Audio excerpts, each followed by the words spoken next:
देश भर में अदालतों में फैसले में हो रही देरी पर सुप्रीम कोर्ट ने सख्त रुख अपनाया है। शीर्ष अदालत ने निर्देश दिया है कि हाईकोर्ट में आरक्षित फैसले सामान्यतः 3 महीने के भीतर सुनाए जाए। पूरी खबर देखिए इस रिपोर्ट में।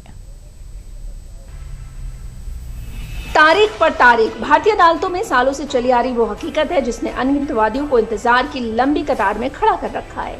लेकिन ये हकीकत अब बदलाव के मोड़ पर नजर आ रही है। अब इस व्यवस्था पर सख्ती का दौर शुरू हो गया है। दरअसल सुप्रीम कोर्ट ने न्यायिक प्रक्रिया में तेजी लाने के लिए शुक्रवार को एक महत्वपूर्ण कदम उठाया है। अदालत ने साफ कहा है कि सुनवाई पूरी होने के बाद फैसले को सुरक्षित रखने और उसे सुनाने में अनावश्यक देरी बर्दाश्त नहीं होगी। सुप्रीम कोर्ट ने सभी हाई कोर्ट्स को निर्देश दिया है कि रिजर्व किए गए मामलों में अधिकतम 3 महीने के भीतर फैसला सुनाया जाए, क्योंकि फैसलों में देरी से वादियों को अपूर्णीय क्षति होती है। सुप्रीम कोर्ट ने हाई कोर्ट को और क्या क्या निर्देश दिए, आइए जानते हैं। किसी भी मामले में फैसला सुरक्षित रखे जाने के बाद उसे अधिकतम 3 महीने के भीतर सुनाया जाना चाहिए। अगर 3 महीने तक फैसला नहीं आता है तो हाई कोर्ट के रजिस्ट्रार जनरल उस मामले को चीफ जस्टिस के सामने रखेंगे। जमानत से जुड़े मामलों में आदेश अगले दिन जारी किया जाए और उसी दिन जेल प्रशासन तक पहुंचाया जाए। जिन अंडर ट्रायल कैदियों को जमानत मिल चुकी है उनकी रिहाई उसी दिन या अगले दिन सुनिश्चित की जानी चाहिए।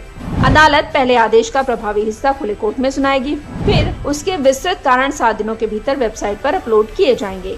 जिस दिन फैसला सुरक्षित रखा गया हो उसकी जानकारी भी संबंधित हाई कोर्ट की वेबसाइट पर प्रदर्शित की जाएगी।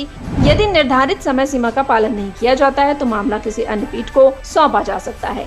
वहीं यदि फैसले के कारण 30 दिनों के भीतर अपलोड नहीं किए जाते हैं तो मामला वापस लेकर नई पीठ के समक्ष भेजा जा सकता है। Supreme Court has directed that High Court should endeavour to deliver judgments within 3 months of reserving them.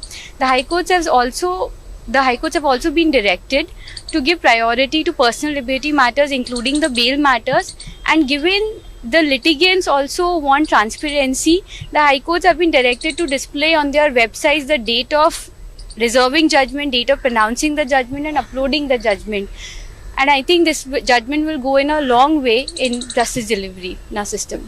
ये निर्देश झारखंड हाई कोर्ट में लंबित एक याचिका के बाद आया है। याचिकाकर्ताओं ने शिकायत की थी कि उनकी आपराधिक अपीलों पर अंतिम बहस सुनने के बाद 2 से 3 साल तक फैसला सुरक्षित रखा गया, लेकिन सुनाया नहीं गया।